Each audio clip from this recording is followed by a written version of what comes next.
Assalamualaikum warahmatullahi wabarakatuh. Perkenalkan, saya Muhammad Ilham Jaya Kusuma sebagai calon Bupati Banjar. Saya Sandi Nur Rahman sebagai calon wakil Bupati Banjar.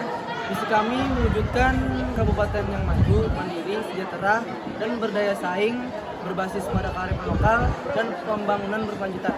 Visi kami: 1. Membangun dan mengembangkan infrastruktur. 2. Mengembangkan ekonomi masyarakat kecil. 3. Menjaga kelestarian lingkungan. Bapak Ibu sekalian, Kabupaten Banjar saat ini menghadapi tantangan dalam pertanian dan kerusakan hutan akibat penebangan liar. Untuk itu, kami berkomitmen memberikan bantuan langsung kepada para petani untuk meningkatkan produktivitas serta memperketat pengawasan terhadap aktivitas penebangan hutan ilegal. Ini diharapkan dapat menjaga kelestarian. Mari bersama-sama mewujudkan Kabupaten Banjar agar lebih maju dan lestari. Berjuang untuk kesejahteraan, berkomitmen pada keadilan.